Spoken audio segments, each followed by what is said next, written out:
Hello, and welcome to the Business Behind Small Business, the show that reminds you that just because you own a business doesn't mean you're a business owner. In each episode, we will discuss a common issue small businesses face and offer tips and advice from the perspectives of two business owners, one that built to sell and one that built to inherit. We are your hosts, Sevana Stone and Chloe Lee. There's a lot of business behind small business, so let's get to it.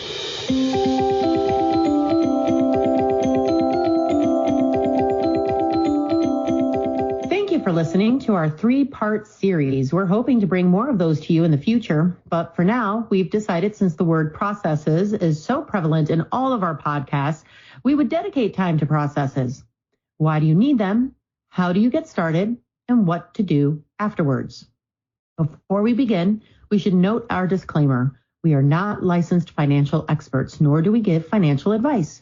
Anything we share with you here on our podcast, whether it be a personal experience or submission or advice, tips that have worked for us or that we believe would work for you, should not be viewed as either financial, business, or tax advice. We ask for you to do your research, have open and honest conversations with your company's own support providers, and make decisions based upon that. Throughout this broadcast, we will share our knowledge and give suggestions and hope you will receive them as part of your overall research to better your own company.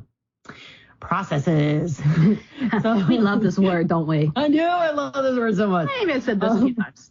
Yeah. And you're going to hear a lot of it. So, I mean, if you don't like the word and you don't like processes, you're probably listening to the wrong podcast. So Chloe, why don't you tell our listeners what they are and why do they need them and what the importance is to their company, to their buyer, all of the things. Yes. So I believe you're going to go over kind of the how-tos. So I'm going to kind of steer away from that topic, but we can certainly talk about what they are. So essentially processes and documentation of processes is just writing down all of the systems you have and the process within your business. And literally like the approach is leave no rock unturned, or is that the right phrase? I don't know. No stone unturned. Leave no stone unturned. Okay, sounds good.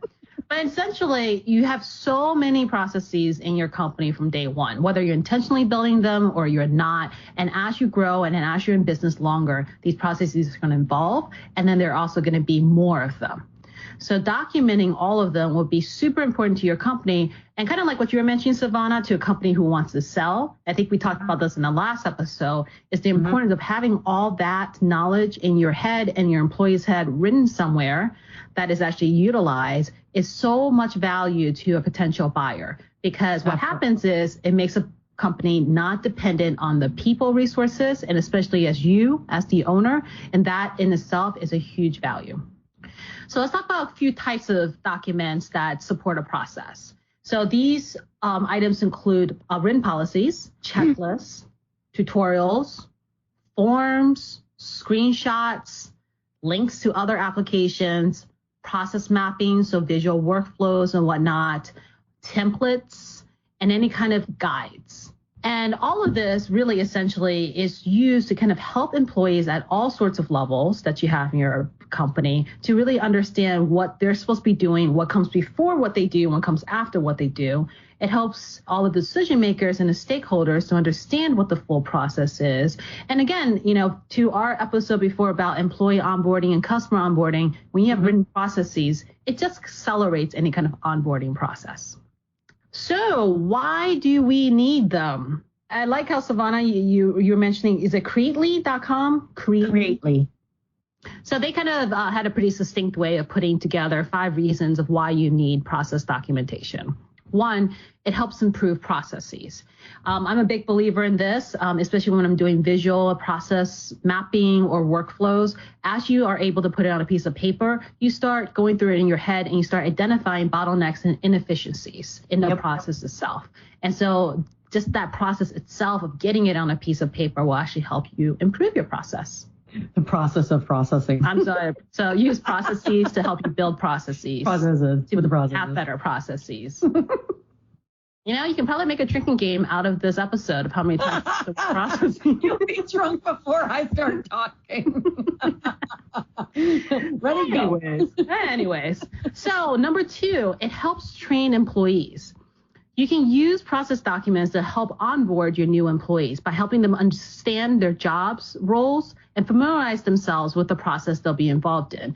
Again, it's really helpful for a lot of employees to get a context of not only what they're doing, but also all the other pieces that goes into what they're doing or how they affect the greater process as a whole.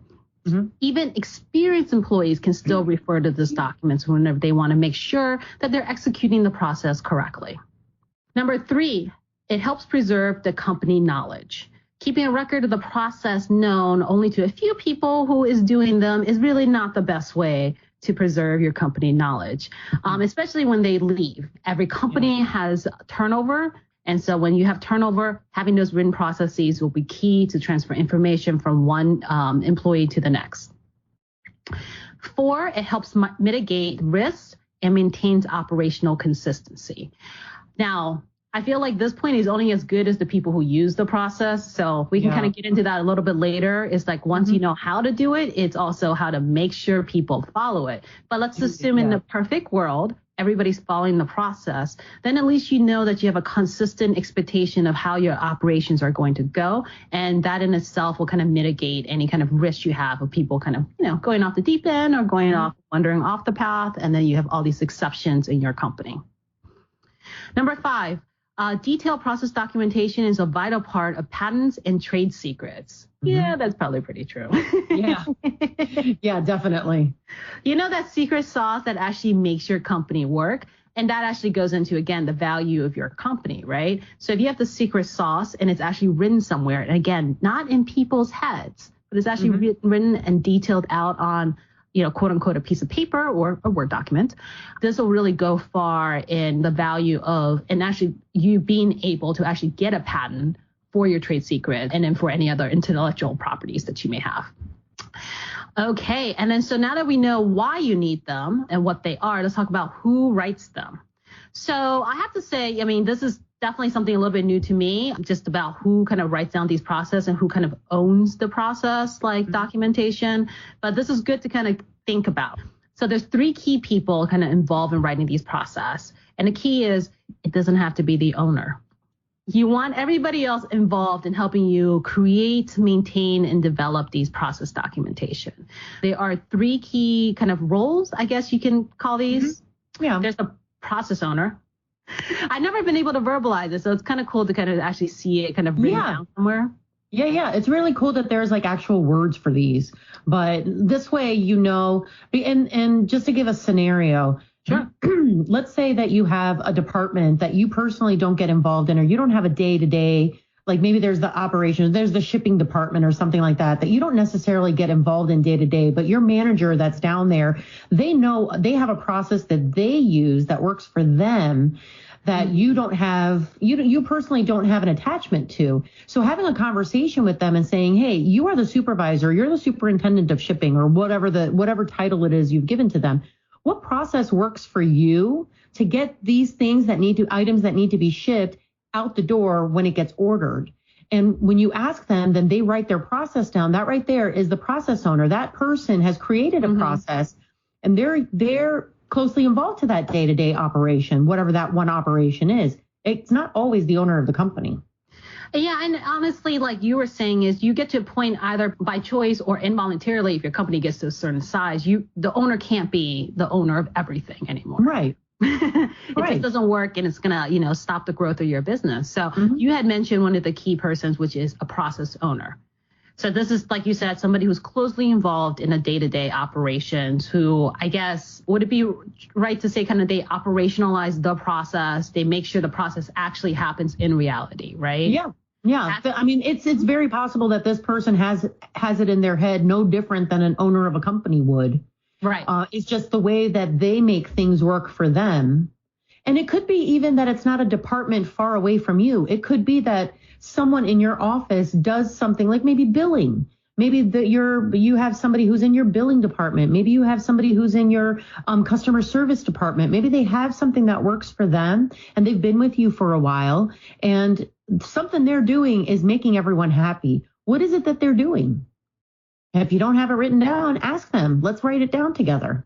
Well, so that brings us to the other key person, or role rather, called the writer, right? So as opposed to the process owner, the writer, this person isn't the only, not only do they kind of write down the process, and that's kind of like their main responsibility in this role, they also edit and update them as well.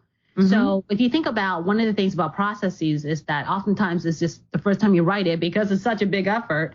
And nobody cares to update it. And then in a company, especially if you're a growing company, and I mean, trust me, you can still be in that startup mode, even if you're in a 10, 15, $20 million, because you're constantly reinventing your company for that next level. Processes are going to change a lot. And if you're not keeping up with what you're writing, then those things become outdated. And guess what? What is the point? Right. Right. And just know that if you are a nonprofit listening and you get audited and your procedures manual or your processes have not been updated, you could risk your audit with an out of date procedures manual, process manual, or standards of procedure or employee manual. So right. Yeah, exactly. So certainly we probably do have to kind of touch on the point of how to operationalize your process and make sure it actually matches reality. Yeah. But then there's that third personality here. It's called the custodian. Closely related to and working with probably the process owner and the writer. The custodian is essentially the manager of the process. So they're the ones that's making sure that the process is actually being done, it's being done correctly, that the documentations are being updated correctly, and they're deleting whatever is no longer valid. And again, it sounds like this role is the one that kind of keeps up with everything as it's changing throughout the company. Yeah, and it's also important to note that it doesn't have to be 3 actual people. It's right. I was going to say these are more like roles and responsibilities. And it could be within one individual or multiple individuals. Right. But the idea is you can kind of segregate in your mind kind of the different roles just so that you're aware of what somebody plays, I guess, what role they play. Yep. Yeah. And I mean, like in my company, I am the process owner, writer, and custodian, but so is my client relations manager. So between the two of us, we will, we write down, we identify that there is a process that has not been written down, write it down, update it, test it, and then manage it. My company is not large enough to have a custodian, but it is possible for two of us to do it together. And mind you, there's been plenty of times over the years when somebody who is, doing the process, one of the bookkeepers or the admin or whomever it is, the HR, will be like, yeah, I know you wrote this process down, but I don't really like it. I would like to do it this way. There's an easier way. Sure, no problem. Let's make it easier for you. That's my job. My job is to make everything easier. So are you saying that there is a process to updating processes? Man,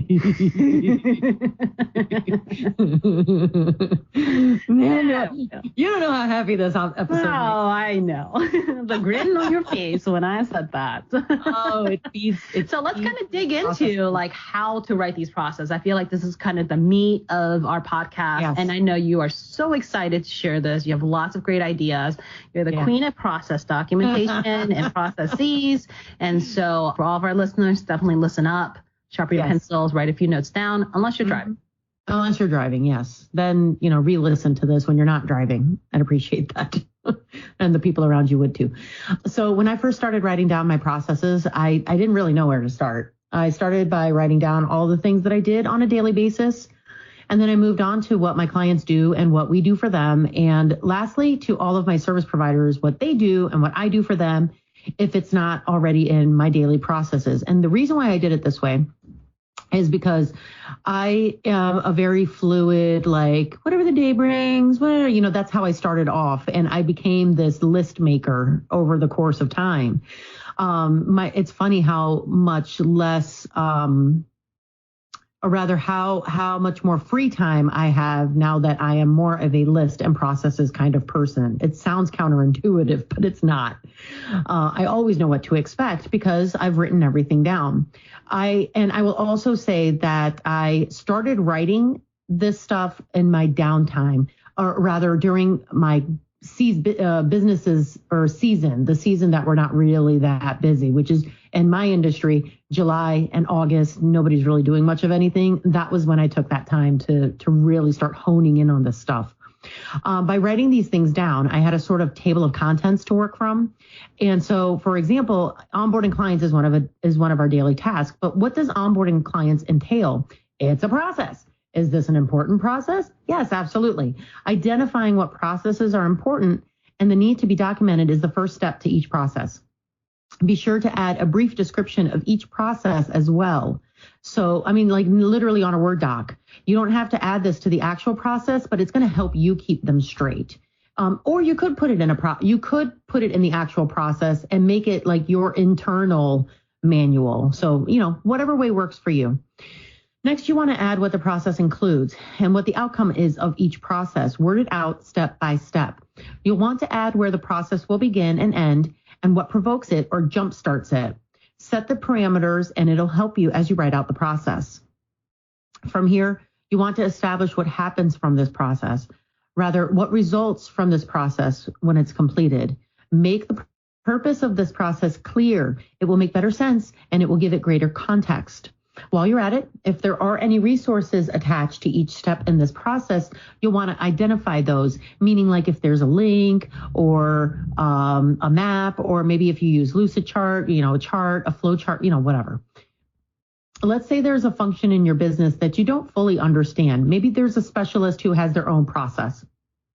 Although you have an idea, you're not entirely sure what triggers the process or what it leads to. Involve the persons directly responsible so that they can provide more concise information as you write it out, like I had mentioned earlier.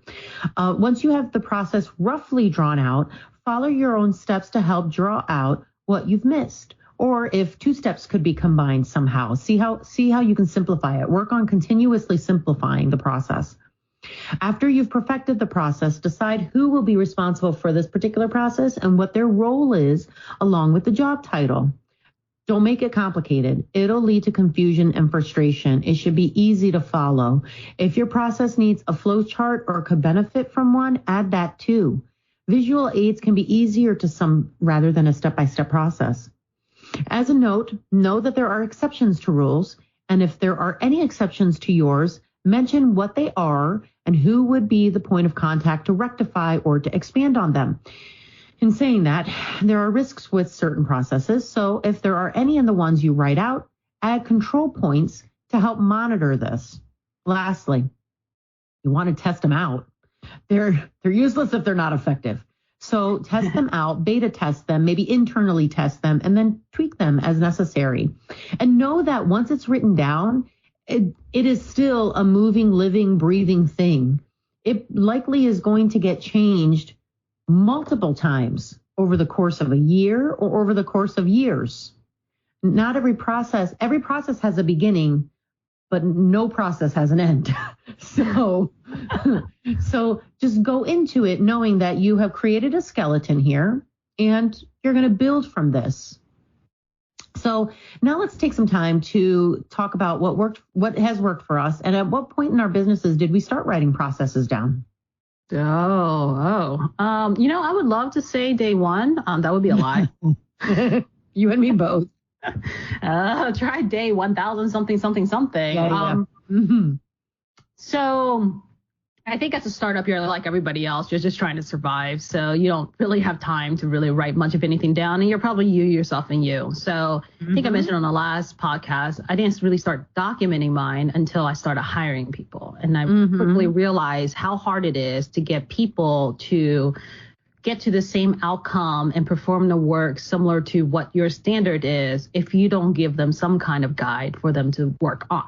And so that's when I started documenting the process. But I ran up against a lot of barriers to overcome. One is you may have a great process documentation, but if nobody's looking at it, it really doesn't matter. So I think one of the things I learned quite quickly is you instill in your employees a culture that's focused on processes and documentation, right? It has to be part of your culture.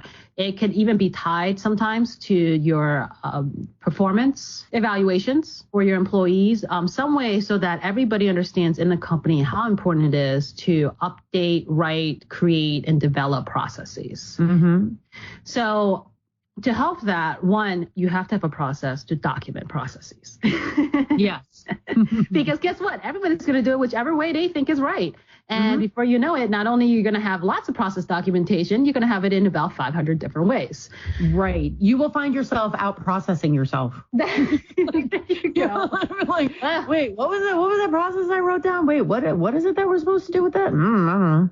Right. And the harder it is to use these process documentation, the least likely people are going to use it. And one of the lowest hanging fruit is just having inconsistent types of documentation across the board, so that it's already a work trying to open up the documentation and try to figure out where to look and where to start, because, that looks different than the next one, and then the next one, and the next one. And so that's just a couple of things that I kind of learned on my own time. What about you, Sevana? Yeah, I would say that I didn't start writing mine down until after I started hiring I hired more than one person. Yeah. Because the beginning of my company for quite a few years, it was just me. So who was I going to write it down for? Me? So who's I going to argue with? Me? So when I hired the first person, still didn't find the value in it. Then hired the second person, should have found the value in it and didn't. But then after a while, I was like, okay, they keep asking me how to do X, Y, and Z. Why do they not know? Oh, I get it now, because I haven't told them how to do it. So maybe I should start writing this stuff down. So there was an August where I had absolutely nothing to do. I had nothing but time. And so I was like, that's it. I'm going to take the entire month of August and write down everything. So I wrote down every single thing that I do in a day, every single thing that we do for our clients. What do I look like? I don't mean like, what do I look like? Dark hair. I don't know. No, I did what do I look like? What does my role look like? What does that person's role look like? What are the requirements for that role? So by me saying that, or rather writing it down, it also helped me with hiring. So it kind of provided you some clarity too. It did. Because otherwise, when we just kind of organically create processes, especially as we're growing a company, man, some of this stuff will kind of conflict with the other. And we don't even realize that. And then our employees are now all confused going, what? Wait, what? Why do you want me to do that? Right. Yeah. And I did get feedback for some of the things that I had put into place, and they were like, this is just too much work. Or I would get do I get paid for doing that? That's the way of saying it's too much work. It's too much work. Yeah. Okay. So let me try simplifying it. There are so many great tools online that you can use to simplify and automate things now. That wasn't available 10 years ago or even 5 years ago. But because technology continues to change, platforms continue to evolve, it has gone hand in hand with my processes. So, no, I didn't start in the beginning. And I think that no one can really start at the beginning because you don't really know what you're doing. I mean, you do, but you don't, right? You know what you're doing, but you don't know what that thing that you're doing is going to need from you and how you're going to approach it. Until you kind of go through a couple cycles and iterations and refinement of it. Right. Because like earlier when we were talking about there being, 50 different offerings for one service that doesn't need 50 different offerings. Well, maybe those 50 different companies that all offer the same kind of thing approach it in 50 different ways. And if they do approach it in 50 different ways, each one of them have their own processes for their own approaches. So that's where you land. You have to figure out where, even though you know what industry you're in, you've maybe been in this industry for a while, maybe, whatever your background is, you do still have to write down the processes because that is the story of your approach. I think that's actually the best way to get to the nut of it all, is that's what processes are. Processes are the story to how you approach your business. Yeah, and then I think one thing I would say is in the beginning, I felt like I procrastinated and really put off the start of putting everything down on paper, only because it felt like such an overwhelming task. Every time I sat down and thought about all the processes I had in a business that I was kind of holding together in my head and kind of reinforcing through just verbal cues and, things that I was doing myself to the point that, it's exhaustion. Like I said, you really can't grow beyond a certain size if everything's in somebody's head. The idea of trying to get that all on paper and encompass it was just a lot, right? So then I just kept putting it off until one day I told myself to grow up. So, I think a tip to those who, really means well and they try and they know that this is good for them, but just sitting down and thinking about it, you just end up trying to distract yourself 50 other ways because you don't want to do it. Yeah. That age-old cliche of starting small is definitely just the way to do it. So yeah, I would say that, like, for me, my advice to anybody who's just starting this and they kind of feel the overwhelm I did was just stick to 4 types of documentation just to start. And then you'll grow from there. Because once you get in the groove of it and you're kind of liking this, like, it kind of takes off. Yeah. 64 types. The 4 types I chose was for every process, I just started with an overview and a summary. So this document went to the why this process is set up the way it is and why we have it in the business. Then I moved on to policy. So the policy kind of sets the direction and the guide of what the process is. Then I actually wrote down the process. So this is more of the what happens in the process. And then you follow up with procedures. So procedures is how to actually do the process. And I found that if I just stuck to those 4 and started there, eventually it kind of flourished out and then you'll end up developing checklists and templates and everything like that. But if I just focused on those 4, I felt like it was a lot more attainable what I was trying to achieve, which is trying to document everything. I think it's also important for people to know that it's not going to happen overnight. It took me 2 years.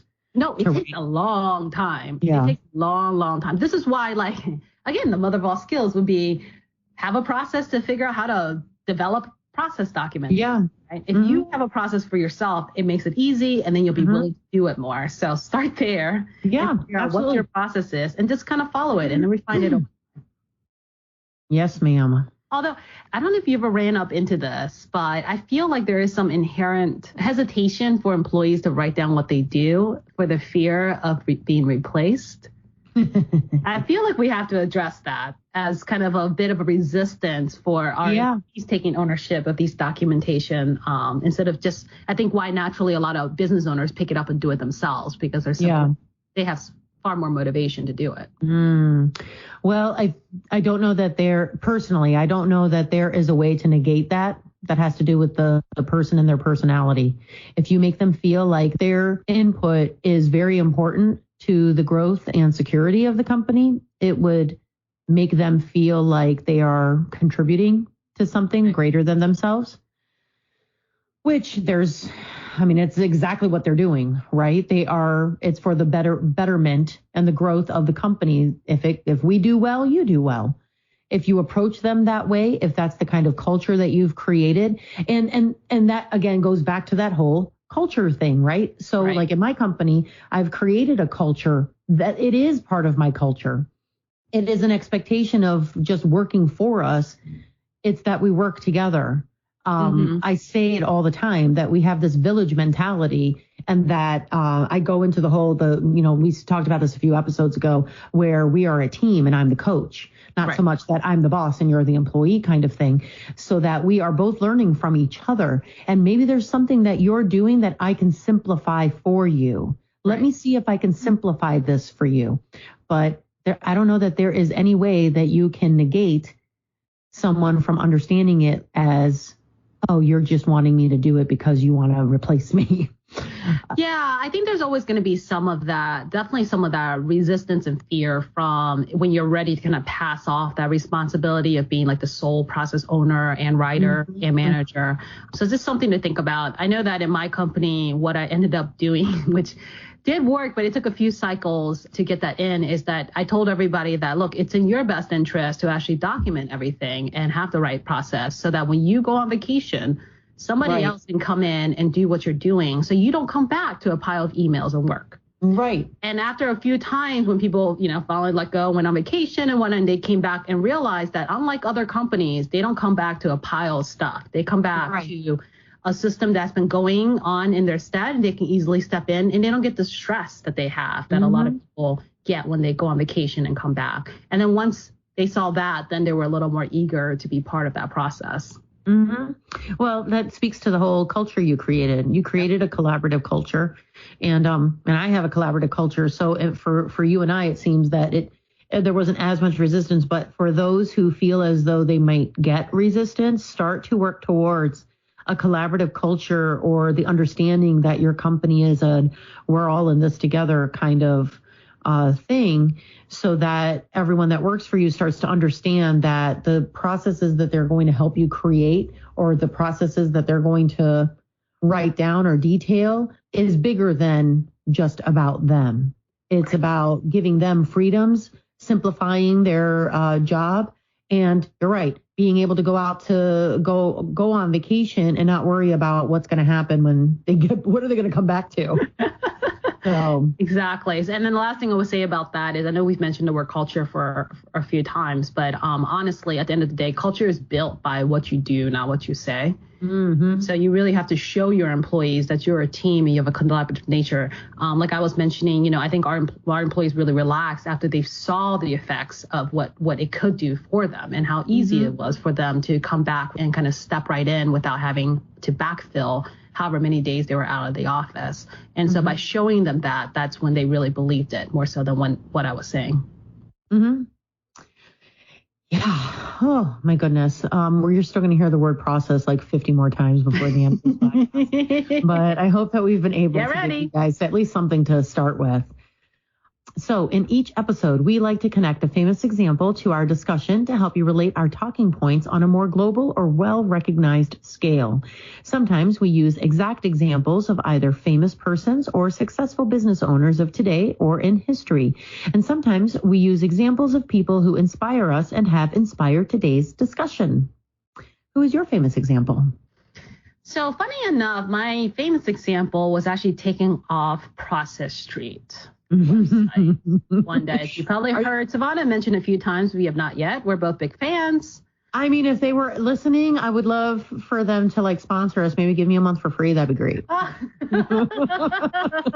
Oh my gosh. So this is actually on their blog. I believe the star of this particular blog was actually Toyota, right? So Toyota is if you ever look up their history, they're known for their process, and they're known for their process implementation because how efficient the company is. And I'm sure, Sevana, you'll have some stories about especially the car industry and how it changed because Toyota had their system and everybody was implementing their system to be able to create cars more efficient, or car manufacturing more efficiently. So, but not the point of this particular story. No.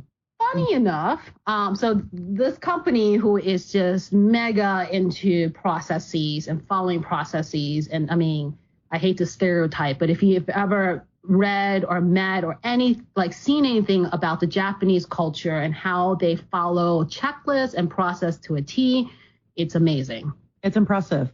And Toyota got to where they are due to their process, but I'm not going to take away from what you're saying. But yes, exactly. I know it very well. It is. They make me giddy. So Toyota themselves kind of have a process to approach any problem. Like they have a process to actually do it. So this process sheet blog is actually talking about how Toyota kind of took their approach, their process to approaching problems into different problems and basically solving them, becoming more effective.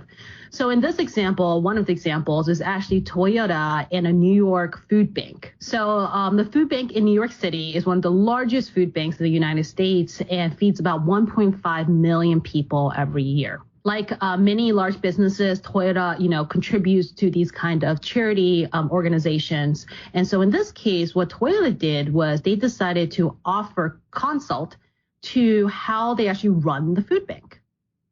Kind of a different take on it, right? That is. So what they did is they started their process of approaching this kind of issue, which is first, they always seek to kind of understand what the current process is, what the operating system is. So they sat down and they basically sketched out the current operating system of this entire food bank, where the food was located, where the boxes are located, where people had to walk, and basically try to understand the current routes that are being taken to kind of move all these large inventory of food around the food bank and then also be able to distribute it. Then they ended up creating a visual work chart of how they created a visual work chart to demonstrate the time that's being wasted going from box to food and then back again. Most of it generated from the fact that people are uncertain of what to grab and uncertain where to put things, right? So their goal that they identified was to find a new way to kind of structure this flow of work. So they took what they knew about factory production lines, which in itself is lots of processes in between assembly line, where each person took up a specialized role and they applied it here. So one person is on tin cans, the other person's on bread, and they kind of split up the duties that way so that everybody had dedicated jobs, including moving new boxes to produce produce into position to be deployed on the line. And then somebody else may have another role that transported packed boxes into pallets for distribution. With that specialization, it actually improved everybody's abilities to get what needed to be done successfully and effectively. Right. And then on top of that, because the fact they were able to map out everything and see what was there, again, going back to the whole visual workflow we were talking about, helping you identify issues in your process, they made 2 key changes that was essentially blockers in the food bank operating process that really slowed things down. And they identified this, and the 2 changes they put in was they basically put rollers so that boxes can be moved down the central production line while workers stood still. And this really ramped up the efficiency by adding just pure speed to the process, being able to roll these boxes around. They also weighed up the size of the boxes with the amount of produce intended to be given to each parcel. They found that the boxes were bigger than they needed. And so upon discovering this, they ordered new boxes, which held the intended amount almost perfectly, meaning that more boxes could be added to each pallet for distribution. Isn't that crazy? All in all, because of these changes, they were able to cut the packing time down from 3 minutes to 11 seconds. What? That's brilliant. Which meant they ended up being able to move more food and serve more families. And they were able to actually serve 400 more families in half the time. Oh, my gosh. Well, you know me. I'll take you back. I'm going to take us all the way back. 1759. All right. And then later, 1776. To Adam Smith. He posited the concept that thinking through how work gets done, i.e. the process, can boost productivity and wealth. To think that this had not been considered before. Like really wrap your mind around that. This had never been considered before. This concept was how capitalism was born. Adam Smith was a Scottish economist, and he was a moral philosopher. He was a pioneer of political economy and a key figure during the Scottish Enlightenment. He's known as the father of economics and the father of capitalism. His books offered the world's first collected descriptions of what builds a nation's wealth, and it is the core of Economics 101 today.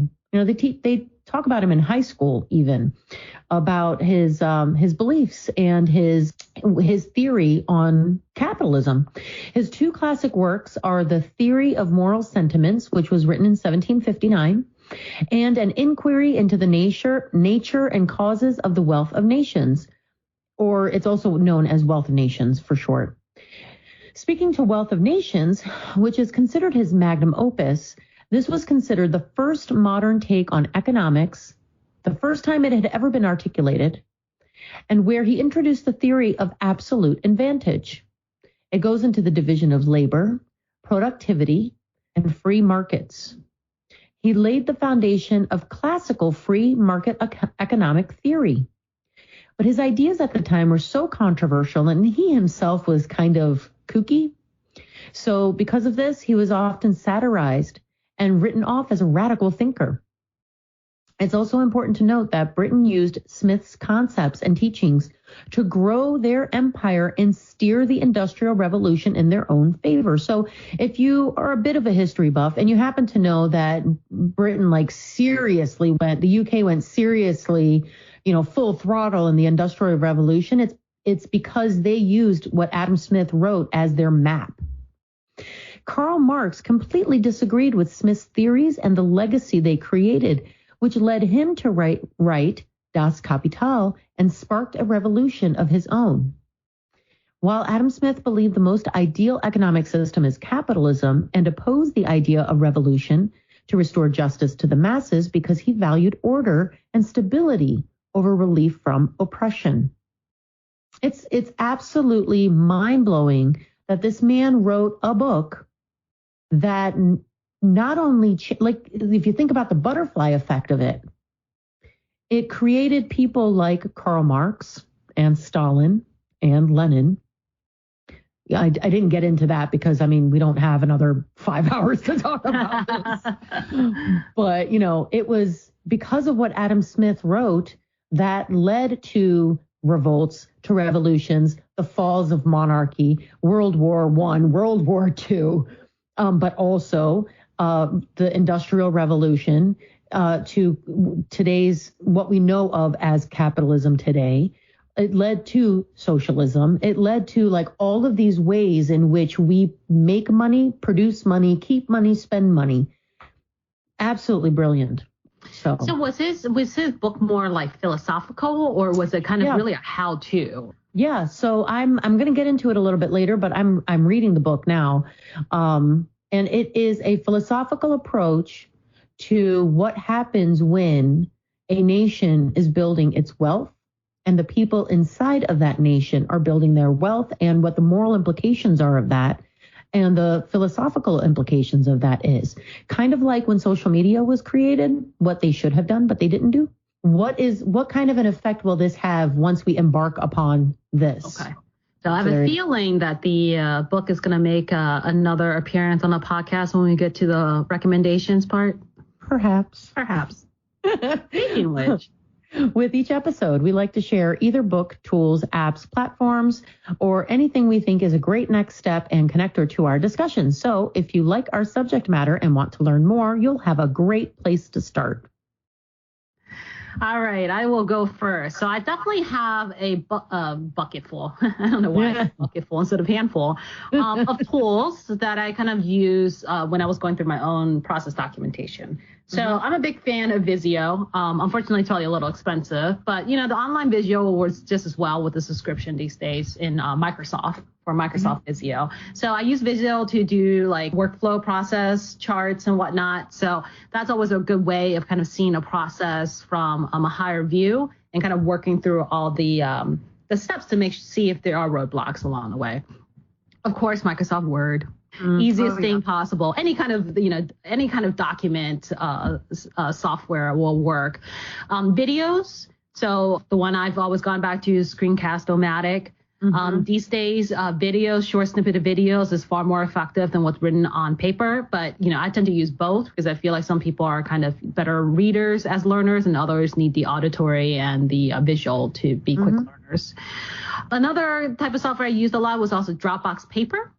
So a lot of people know Dropbox. I think Dropbox Paper is probably one of the newer products in the last few years. It operates a little bit like Microsoft Word, except for the fact that everything's already on the cloud, and there's a few other kind of cool little tools in there that you can use. But I kind of used that to really organize a lot of the documentation in my last company. And then last, of course, is Evernote. I use Evernote quite a bit. Usually I use it to kind of quickly write things down because it syncs across all the different whether my laptop or the phone. So I use that quite a lot, and I still use it today, to be quite honest. I don't have any other tools, but I do have just one last recommendation is overall, just keep it simple. Yeah. I think you had mentioned this a little bit earlier, Sevana, about just how you overcomplicated maybe some of the write-up, and then your employees are like, this seems a little much. I don't know if I'm going to do this. But, you know, keep it simple at the end of the day. Your documentation is only as effective if it's being used. And if it, you know, a lot of people think it takes a lot more time. If they think it's like too much time to read it, to follow it, guess what? They're just not going to use it. I agree. Sometimes it's better when if you know how you work, if you work better with a partner, then maybe it's better that you do the processes together with someone. Well, you know, I'm going to recommend Wealth of Nations, but I knew it. But I do know that the original book may be hard to understand. I haven't had a problem with it. I'm reading the original, and it hasn't really been too difficult. But there is a translation into modern English available in Kindle and book form, and it's likely on Audible as well. And there's notated books, notated versions of it. Like I said, I'm reading it now, and it's absolutely fascinating knowing that this is where our modern economy began. I also suggest you use Lucidchart to help you organize visuals, create flow charts. The free one is kind of limited in what it gives you, but if you go into the next, like the lowest level monthly rate, it gives you plenty of what you might need. It's great for creating those, creating visuals of processes. And there's also tutorials there and templates and whatnot. There is also Process Maker to help automate workflows. And there are tools to help you get started as well. And I guess an unprofessional way to recommend making sure your processes are understandable. Not that everyone listening has a kid, but that's what I did with mine. I would write my process and then I would give it to my kids and be like, can you read this? Oh my God, Mom, I don't want to read that. Tell me what this says. No, read it and read it now before you eat your dinner. Tell me what this says. And if they could understand it, especially my now 9-year-old, I mean, the kid has been doing it since he was 6 or 7 years old. Explain to me what you just read. If they could explain to me what they just read, then I was like, awesome. That means it's understandable. I made it simple enough. That you can understand it, because the way that I look at it, and I say this all the time, is I look at it as IKEA has made me feel like I am a furniture maker, although I am not, right? Mm-hmm. You look at IKEA's instructions and they make you feel pretty confident in what you're building, whatever furniture it is that you just purchased from there.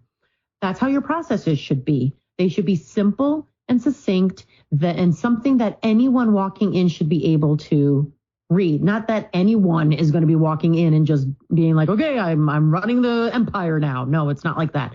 But you need to make it simple enough that a person could scan it and do it. So I agree with that. And for those listening who do not have kids they can borrow to be their test subject, certainly within your company too, right? So in our company, with that whole idea of, hey, somebody goes on vacation, somebody else can take over. That's also a time to kind of test the process that one employee wrote down and left before they went on vacation. And so in our culture, we built it in so that whoever's going on vacation, they are ultimately responsible for making sure that process is so well documented that there will be little to no fires while they're away, and they're not going to get pinged. And then we always kind of jokingly said, look, if your instructions, your processes aren't done well enough, somebody's going to call you on vacation and ask you questions. So to prevent that, do it right. Do it right the first time, or the second time, maybe the third. Anyway, please join us for our next episode, where we will discuss what happens when the love is gone.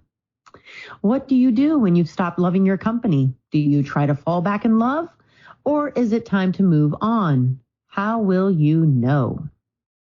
Want to ask a question, leave a comment, or become a sponsor for a future episode of The Business Behind Small Business? Click on the link in the show notes and fill out the form. Until next time, thanks. Bye.